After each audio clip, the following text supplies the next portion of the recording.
Well, good evening. Hey, everybody. Awkward. No, I'm just kidding. Thank you, Pastor Larry, for Yes. introducing us, I guess, Yes. formally. And of course, we'll talk more about ourselves in a few minutes. But just thank y'all for the opportunity to be able to just kind of share. And it's easy for us to talk. If you anybody know us, or you'll learn. It's easy for us to just share our hearts. So thank you for the opportunity.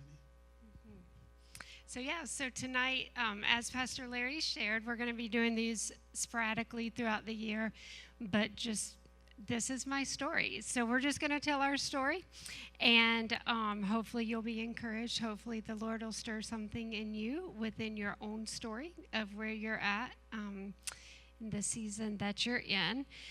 So a little bit about me. I am originally from North Carolina. My mom and her family grew up in the Belmont area, so that's where I was born. Her and my dad met in college in Ohio. Then they moved back to Belmont, and they were on staff at a Foursquare church there. And I had been Foursquare my whole life, which New Hope is a Foursquare church, if you're not familiar with that, but actually fourth generation Foursquare, so that's really cool. I love that heritage and just the heritage that has been poured into me from my great-grandparents through my grandparents through my parents, and all through my life my parents have pastored and just really instilled in me a heart and a love for ministry. Even from a young child, I remember going to nursing home visits and just house visits with my dad, and just really getting to see that hands-on practical ministry from a very young age, and just so thankful for that exposure. We moved when I was about to start second grade down south of Atlanta in a town called Macon, Georgia. And so that's really where I consider that I grew up. So because we were there from the time I was in second grade, and I stayed there all the way through college. And I went to Mercer University there. So did that, and then really from there is where I just sort of started what I call my life, right? So all through college, my campus was like 15 minutes from my house, so still super connected with my parents and my family. Lived at home for my first 2 years and then moved on campus. But once I graduated, I was invited to come be a part of a Foursquare church in Nashville. So I did that, and I was on staff there and lived there for a little over 6 years. And this is what's crazy. So in that 6 years is where I really began to learn about living life in seasons and not just taken for granted, or not just saying like, okay, this is what I'm doing forever, right? But really continually asking the Lord, what do you have for me in this next season? And I remember one spring moving into, like, we had obviously done our January fast as a church, and just really asking the Lord, okay, what do you have for me? Didn't get like this super clear word, but as the springtime went on, I really felt like the Lord was saying this season in Nashville is done. I was on staff at a very prominent Foursquare church there, loving it, loved every aspect of my life there. And this isn't even my notes, this is extra. So I went to my senior pastor and my administrative pastor. Very much, I believe in accountability and inviting people to walk through a process with me. And so I just sort of shared what I was feeling. Long story short, that was like in March. My apartment lease was coming up at the end of May, so that just seemed like good timing, right? Just to make that change. So I resigned my job. I had a 2-bedroom apartment at that point. Gave everything away. I had a little 2-door sports car. I literally fit what I could fit in that car, and I moved to summer camp, which was then in Hendersonville, North Carolina. I knew where I was going to live for 6 weeks, and after that, I had no clue. Wow, right? Big wow. So at this point, I'm like 24, 5:26-ish, so mid-20s. Literally, like, my parents were like, what are you doing? My dad's like, I ain't supporting you. You got to, right? But it was over the course of those 6 weeks that I made some connections and some relationships that really springboarded what I can say now has threaded my whole entire life up to this point. And it's just so sobering that if I had not taken that risk and given everything away, then I have no idea what my life would look like, right? I know that I would not have been in that sweet spot of what the Lord had called me to do. So from there, the 6 weeks of camp happened, and there's really where I got connected with Foursquare's Bible colleges. So I was on staff for a while at the East Coast campus, and then went out to the California campus. And there is when I really began to get into this season of okay, at this point, definitely mid to getting into late 20s, still single. Okay, Lord, where's my husband, right? But I'm having the time of my life because I am pouring everything I am into college students and really getting to see the next generation being released into ministry. And it was just an amazing season of my life. And the college was going through some budget cuts, and my position made it through a few rounds. So eventually, my position got cut, and I was devastated because that was my world. And I had almost let it just become my identity, who I was. I found my identity, and my worth might be a little strong, but definitely some of my worth in my position of what I was doing and the opportunities that I was getting to do ministry. And so I just remember I had no sense of direction, no clue what I was going to do. And I just remember so clearly, I was in my office one day just asking the Lord, okay, God, what is it? What do you have? And he very clearly gave me the scripture, Ephesians 3:20. And I'm going to read it out of the Bible so I don't get it messed up. But it says, now to him who is able to do exceedingly abundantly above all that we can ask or think, according to the power that works in us. And so I was like, okay, so I took that and I ran with it. So I said, I don't know what the next season looks like, but it's going to be amazing because it's going to be more than I can think or imagine at this point. And that's pretty cool, right? So just as I was navigating that and just really holding on to it, I let it capture my heart. And I was like, okay, God, you have made a promise. And people daily WhatsApp in my office, what are you going to do? I don't know, but I know it's going to be great. I don't know, but I know it's going to be great, right? And God was so faithful in that season and did provide for me some great opportunities. But even in that, I found myself a couple of times saying, God, is this really, is this it? Is this all you have for me?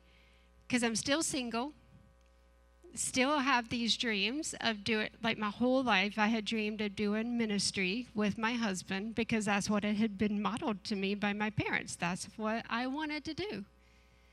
So still so thankful for God's provision and protection over my life, but also there was times I was like, okay, God, really? This is all you can come up with, right?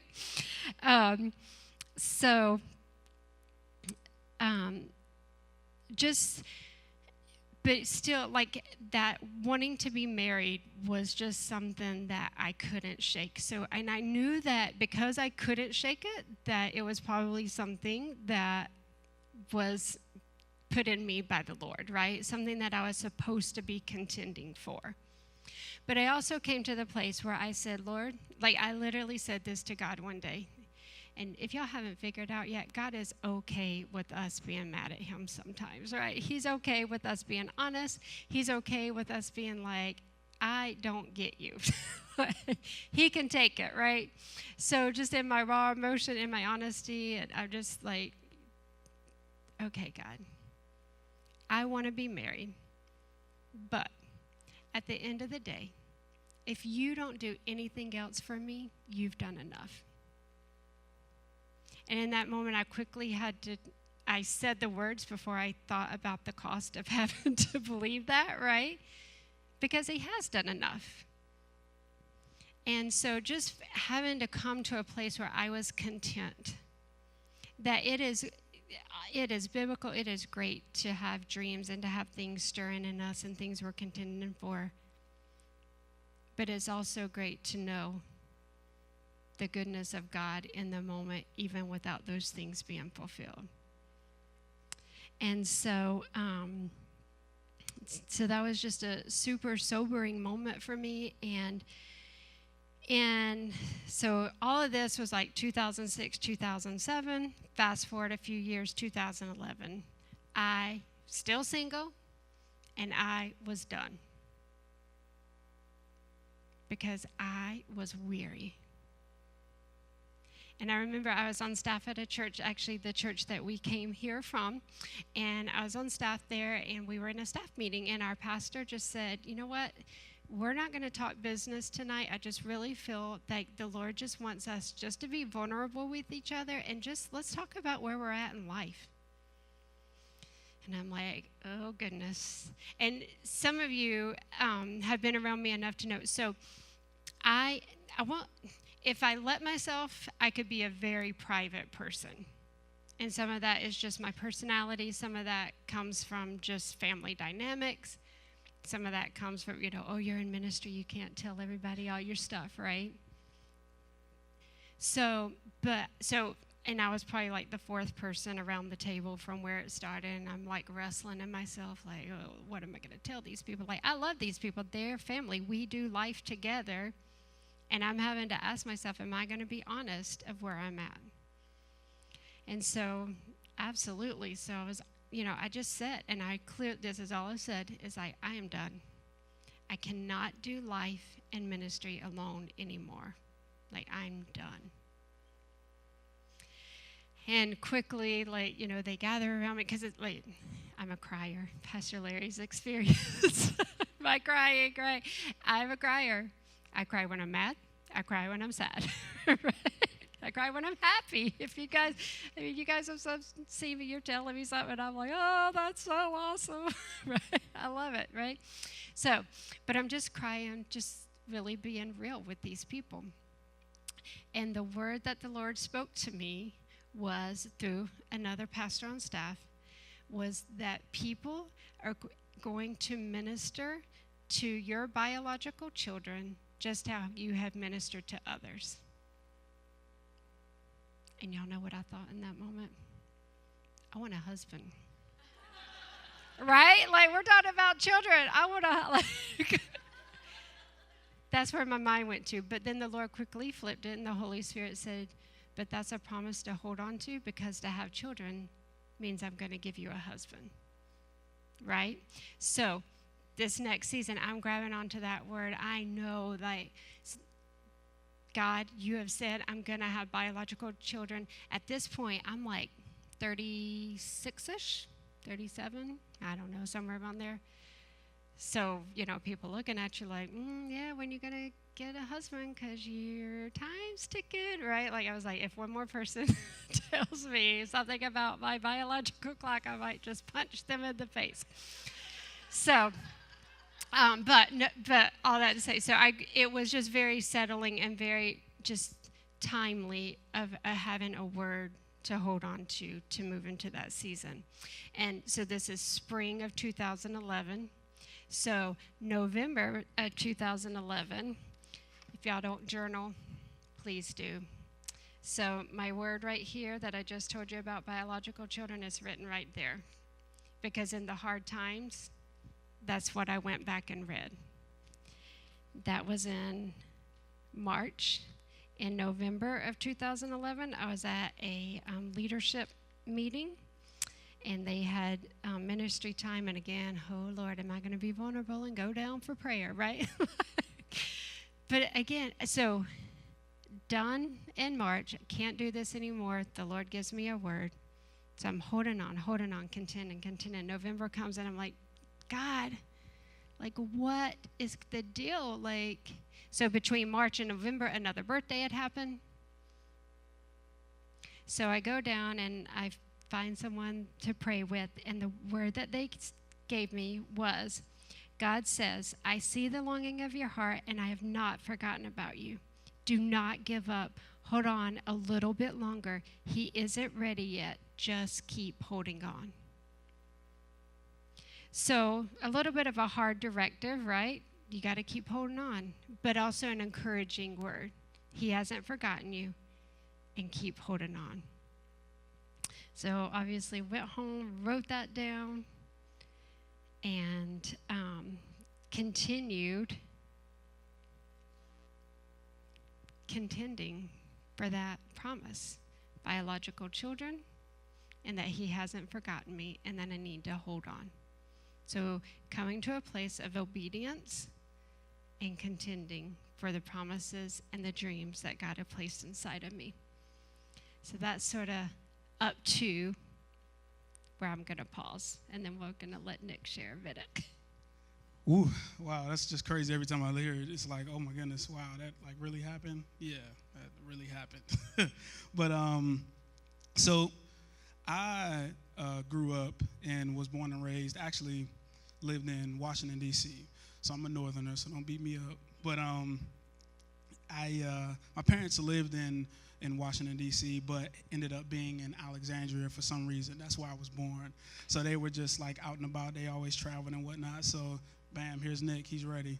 So at that point, of course, going back home, and I'm the oldest of three. So there's my sister. She's the middle child, and then my brother. He's the baby. Definitely was the baby all the time. But I always pick on him about it now. But grew up in a Christian home. How many of us grew up in a Christian home? Anybody? Just a few. Okay.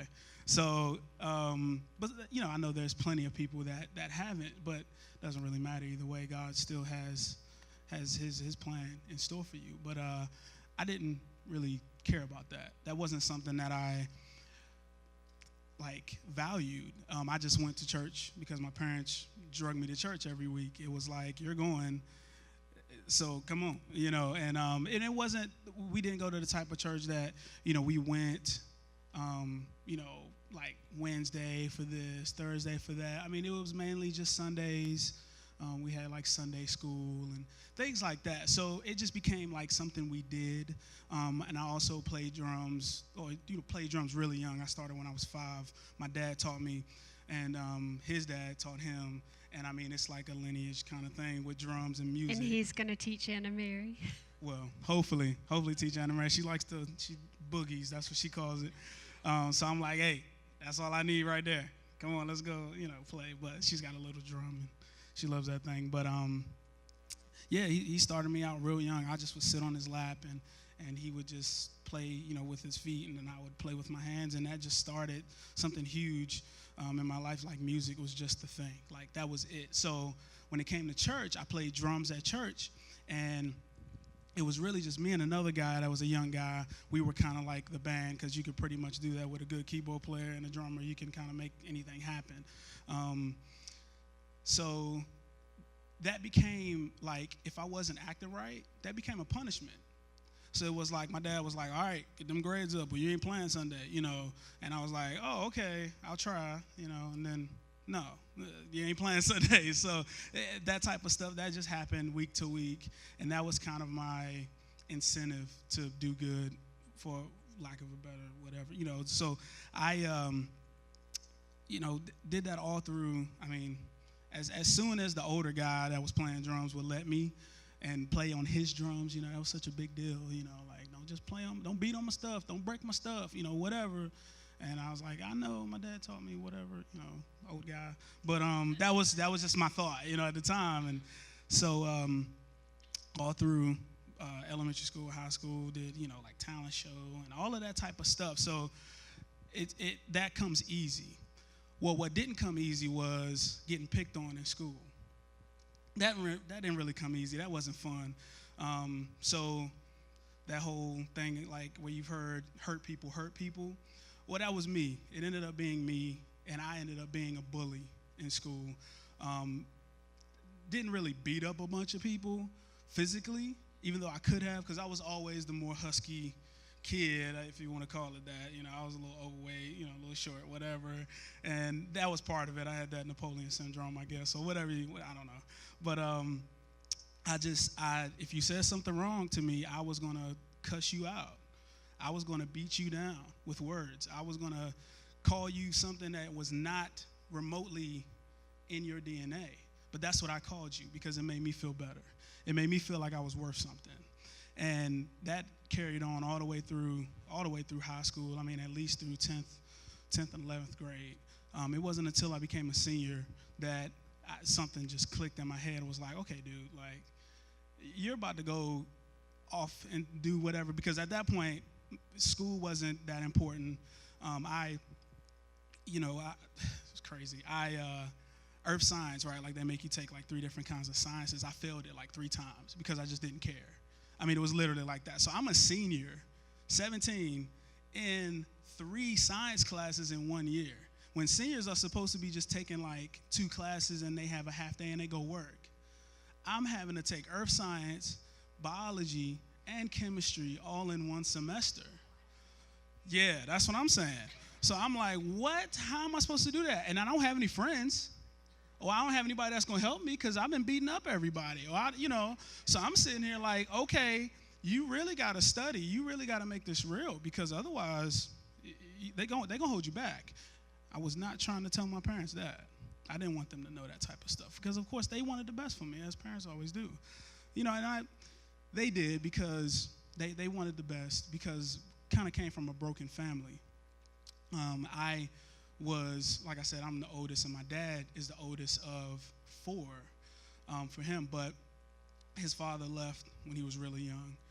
My mom's dad, he left when she was not really young. Actually, she was like in the teenage years, but both of them grew up in more of a single mom home. My mom's dad was an alcoholic, so he was in and out of her life, and after a while, there was no conversation. I mean, she didn't even really talk to him until she became an adult. And then my dad's mom, she died later on just with complications from diabetes and things like that. So drums run in my family, but also like diabetes and hypertension and all that type of stuff. So that made it hard, the family dynamic, because we stayed very isolated, like the 5 of us, like that was it.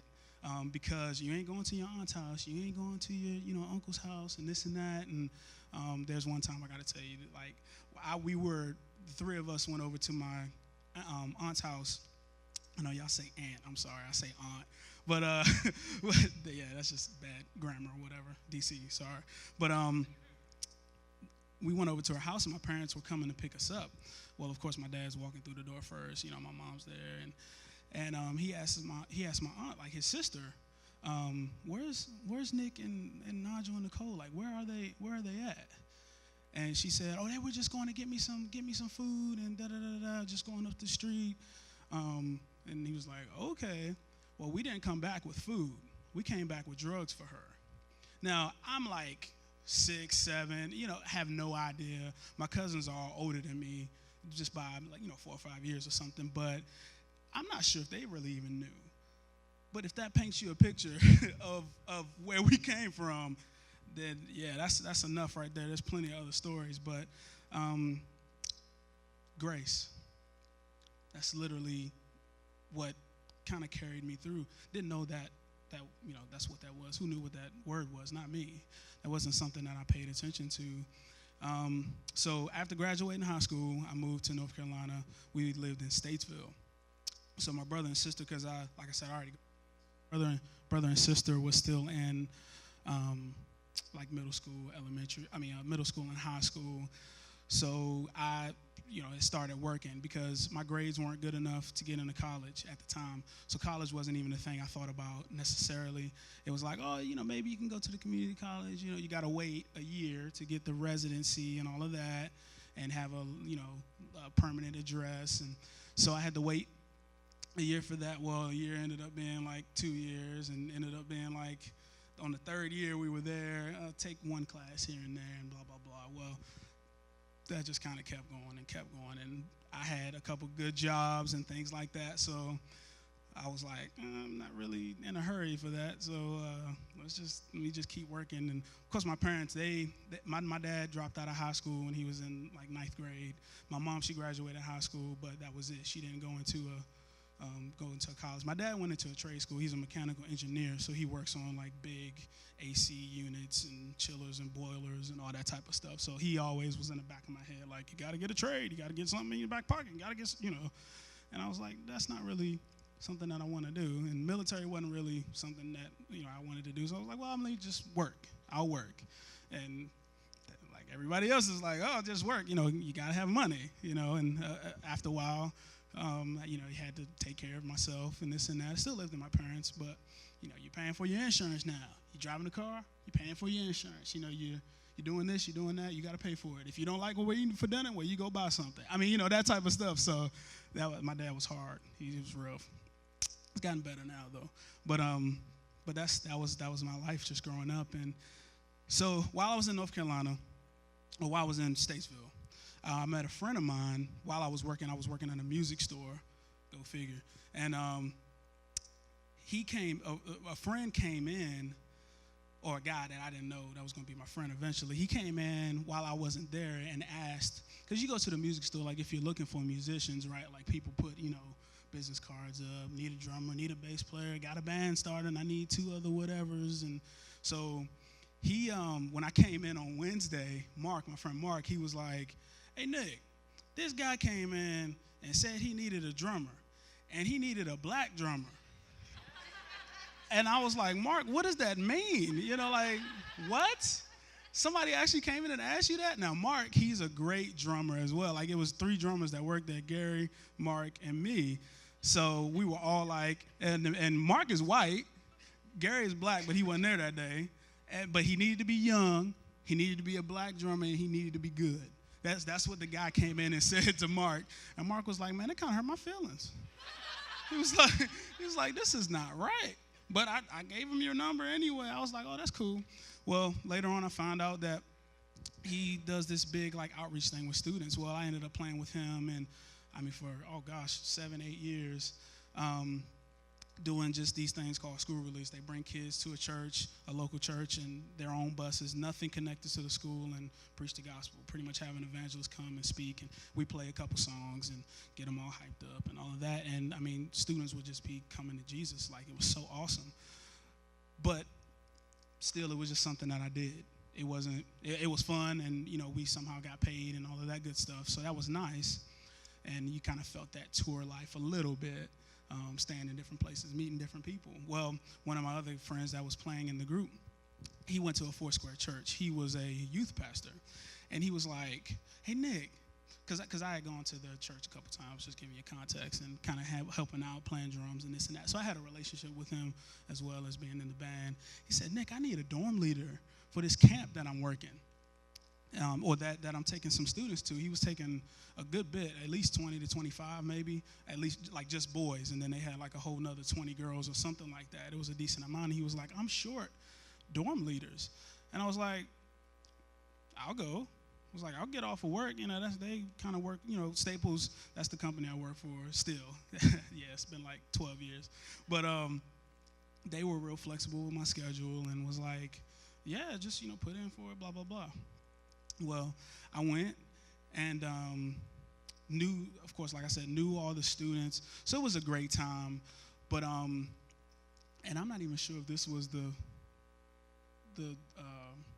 summer camp that I was at, where I actually spoke to Pastor Dell. Didn't know who he was. It was the next one. Okay, well, never mind. But it wasn't that tight. I forget who it was. Maybe it was Jake that was speaking on that one. But anyway, that's a whole nother story with Pastor Dell. That was good stuff. But this time, somebody else was there working this camp and actually was like the coordinator. Well, I was like bad with relationships. I had maybe 2 or 3 girlfriends at the time and this and that. Not at the same time. Sorry. Got to make sure that was clear. I wasn't all that. I thought I was, but I wasn't all that. But I had gotten out of a relationship all through, playing and stuff like that. And So I was just like, okay, God, because at this point I'm a little more in tune, or at least trying to hear what God is saying through all the, stuff I was doing. But again, it never really became real. It never had settled in me to listen. But it was like a good idea. So I did, I practiced that a little, a little bit, sitting and waiting and listening. And well, so somebody gave me like free pizza at the little snack shack they had, and I paid no attention. I literally was like, oh, thank you, free pizza, and it wasn't, I just literally was turned off. She always picks on me about it, because she's like, what were you thinking? I was giving you free pizza, I was doing this, I was doing that, and you wouldn't even give me the time of day. I was like, yeah, you're right. I wasn't. I literally just was not paying attention at all. Well, of course, so I later, she ends up being my wife, and it's just like, that was like the quickest, what they call like ascension or whatever in like ranks and whatnot, because like I was a dorm leader at a church or whatever. Then the following year I was a intern, and she actually had to interview me and all this kind of stuff, which we had kind of started talking right after that camp that we had, she tried to give me pizza. And then like the next year I'm camp director with her. So like everybody's like, oh my gosh, like that's the fastest growing whatever, like going up in ranks or whatever. But yeah, so then from there we of course just still live life like we were like separate, long distance. So I came back to Statesville. I still lived in Statesville for another year and a half or whatever that was. She was still in Georgia, already at that church that she had got that word and had been, poured into and all that great stuff, because she had been there for about 7-8 years. I think going on 9 at that time. We're getting close. And so then I end up transferring with Staples, because we're seriously talking about marriage at this point, and talking about, moving, and then we already like had dates and all of that type of stuff already figured out. So I was just going to move to Georgia because it was easy to transfer with Staples, just find a store, get a full-time position somewhere, and somebody at her church was going to let me just stay upstairs in their house. I mean, they had this huge house, and they were like, I worked weird hours, so I never saw them. So it was just kind of like, oh, here's the key, come on in, whatever, and just live life that way. Well, fast forward, we get married, woohoo, and so we ended up at this church like this. That was the first time I had ever like intentionally been poured into at this church that we come from that was in Georgia, right in Marietta, right outside Atlanta, and it was weird for me, like at first, because it was like, okay, I gotta be vulnerable. Like I actually have to share you, because again, remember my family, we were so very private, so very isolated. Like we wouldn't even open the blinds because we were so worried about like who's gonna look in and see what's going on in our house. Like that's literally how I grew up, y'all. Like, and that's just, crazy. Didn't mean to blow in the mic, but like that's just ridiculous. So I was like, how am I going to go into this place and he's asking me these kind of questions? Like my pastor Trey was like, asking me, okay, so what's going on? I had never had anybody ask me that. I never had anybody say, what's going on with you? What's happening? Like my parents wouldn't even ask me that. I would just come to them with like, oh, this is what's happening in my life. Oh, okay, great. This is what you do. Like that's literally the response I got from my parents. So for Pastor Trey to come to me and be able to just pour back into me like some leadership stuff and some great like just life advice that I had never received, I didn't grow up the way she did, where people were constantly pouring into her. So I'm like on a fast track, like catching up, to a point.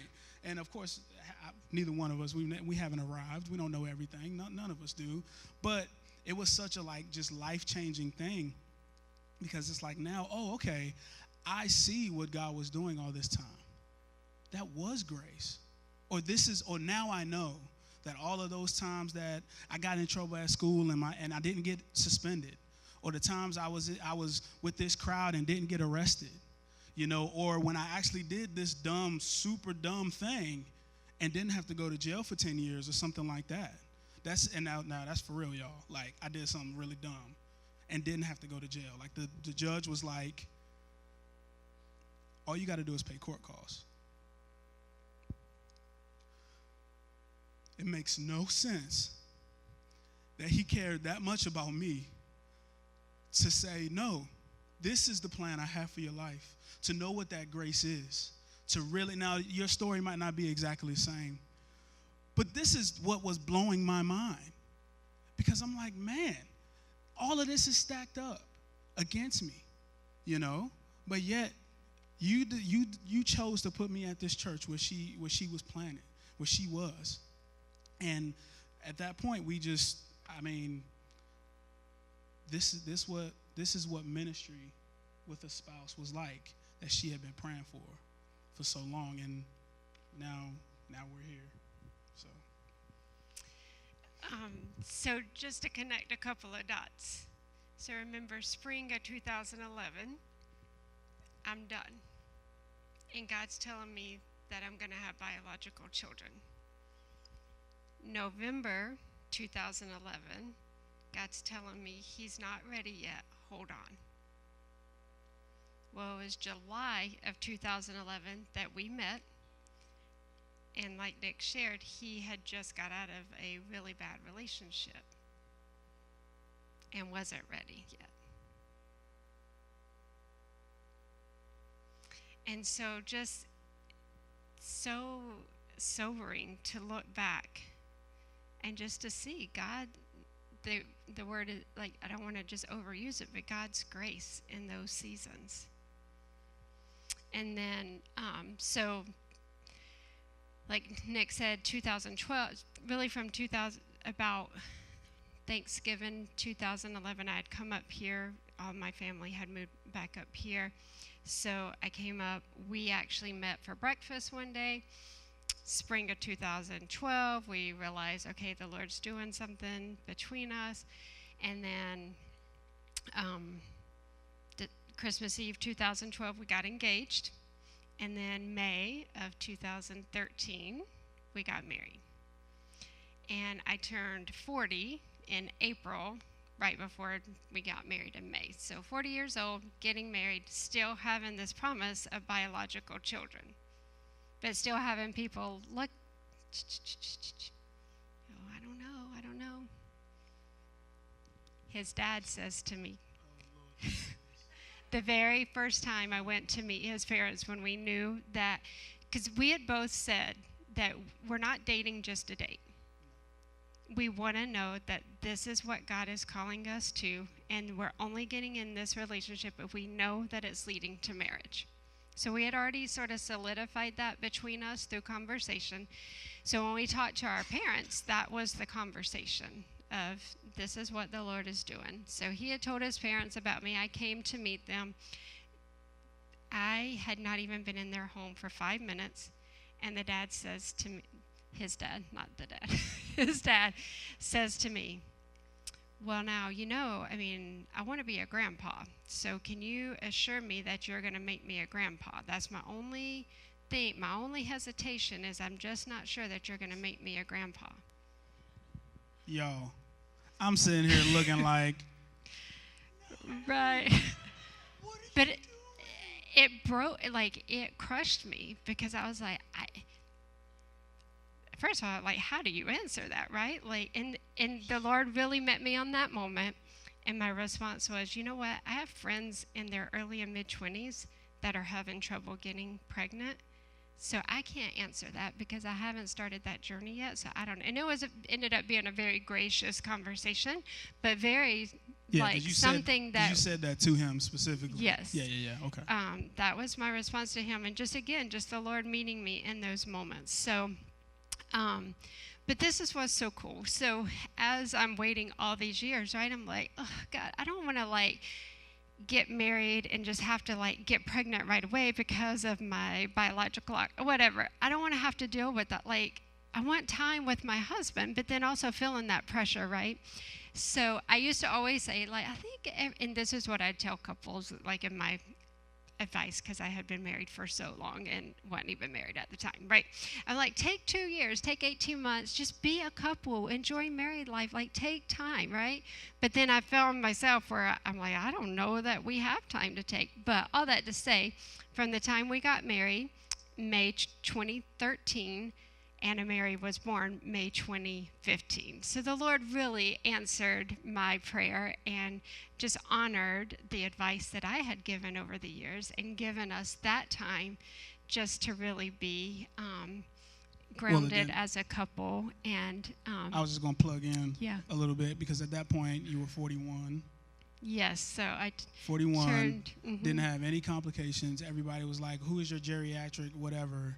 You know what I mean? Like, people were asking that stuff. Yeah, like, or my high risk. High risk. Not geriatric. But it was, so this is what, no, listen. I mean, I think that's like somewhere in the title. So if you haven't had a baby lately, or if you don't know, so now, if you're 35 and pregnant, you're considered a geriatric pregnancy at 35. And it's written on your little forms that you fill out. But anyway. What he was trying to say is every time we went to the doctor, the intake nurse always asked, who's your high-risk doctor? And I would say, I don't have one. And they say, no, like the other doctor you see besides Dr. Bryant, I don't have one. And they shrug their shoulders and keep doing their thing. Because they couldn't fathom that here I am, 41, pregnant, and not having to see a high risk. I never once had high blood pressure. I never had any swelling, none of the complications that would potentially come with that. God was so faithful and so gracious in that. And but in the midst of all of that, the underlying word between the verses that I had to hold on to, the words from the Lord, was hope. Because I had to have a word that always grounded me back to Christ. And my hope is found in Christ. And our hope is found in Christ. And I have a ring on my finger that I've had for many years that says hope. I have it all around. I have a little thing in my office that says hope. This sits on our mantle at home. Anna Mary's middle name. Anybody want to guess what Anna Mary's middle name is? Hope. Because I just want to always have that constant reminder of what is it that the Lord is stirring in me? What am I hoping for, right? And so remember, I had told you how the Lord gave me Ephesians 3:20, and how there were seasons that I was like, really, Lord? This is all you could come up with, right? And I've said this to Pastor Dale, and I've said it to Nick, and it's so true. So 12 years later, from the time I got that verse till now, we are truly living in a season of Ephesians 3:20. We could not have scripted this. We could not, I could just, no. From doing ministry together, being here at New Hope, serving in the role that I'm serving, Nick finishing his degree at UNCC. Which that's a whole nother story too. Because I initially, coming out of high school, I did, like I said, music was the thing, right? So I had in my mind, I want to be a music teacher. I want to be a band director like my awesome band director was. Well, eventually it became, maybe you just want to do education. And I was like, okay, God, really? Is that really what I want to do? He said, yeah, maybe you want to do education.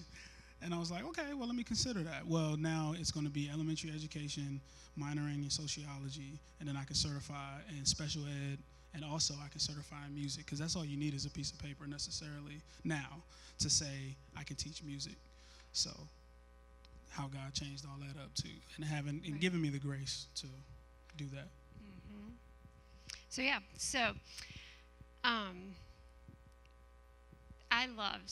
This is what's so cool about this moment for me personally right now. So all those years waiting for Nick, I used to tell my friends, I just want a story to tell. like, I hope however God brings us together that there is a story to tell. And it's been like so fun tonight telling you that story. And just a personal fulfillment, right? God cares about us individually. He cares about you to speak to you and encourage you. And so it's just sort of cool fulfillment. And I'm in a season right now where the word that the Lord has before me is dream.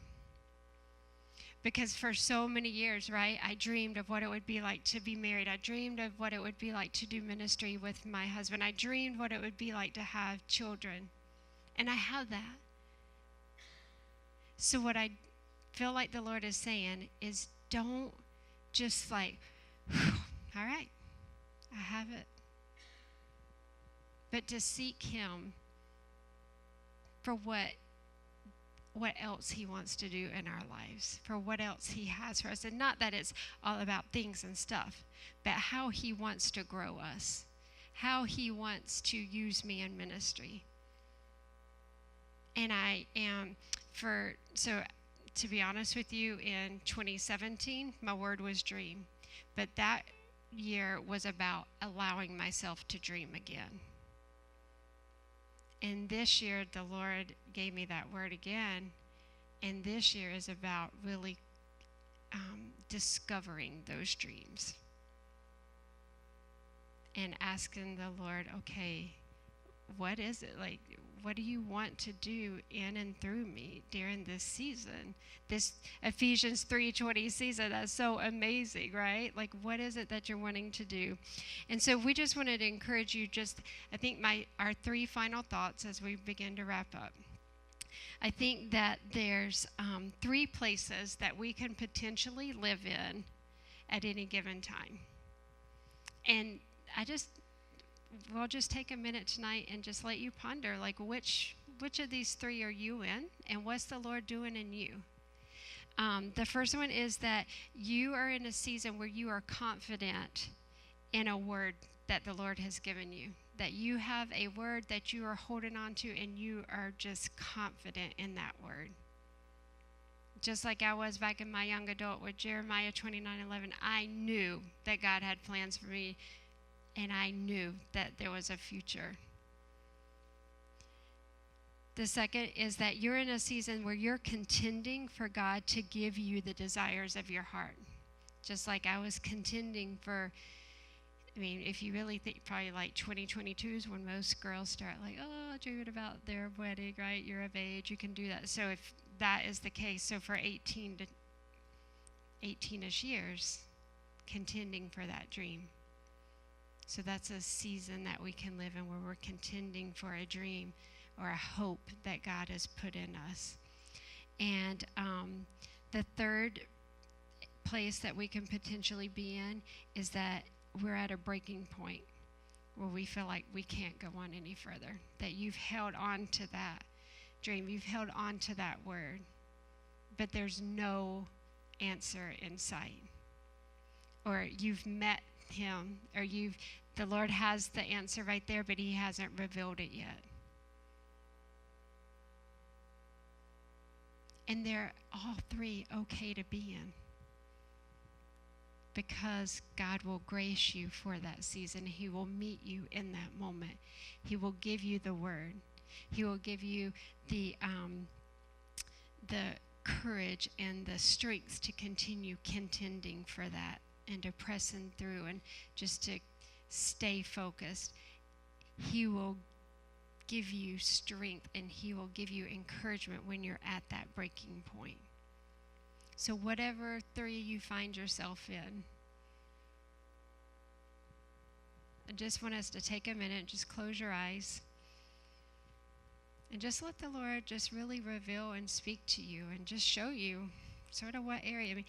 It might not be rocket science that he has to show you. You might already know, yes, that's the season I'm in. And as he shows you that, just ask him to meet you in this moment.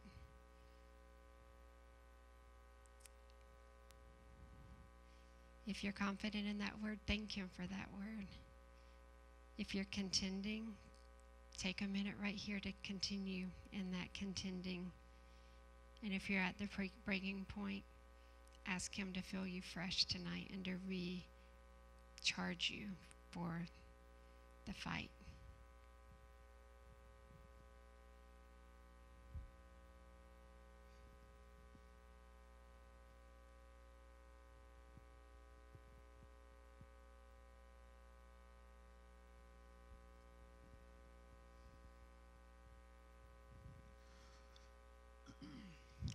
Lord, I thank you that you are speaking to us, God, and we are taking time to hear. Lord, we are pausing to hear what you have to say to us.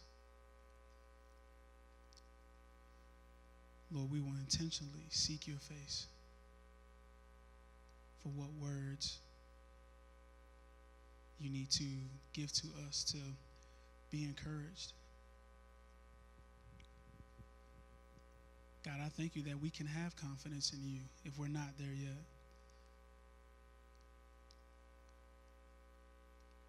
God, I thank you that you hear us crying out to you if we're in that place of contending. God, that there's no word that falls on deaf ears from you. Lord, you hear our every cry. God, I thank you that you can put us all back together too if we feel broken in those moments or in those places where we're just kind of at that breaking point.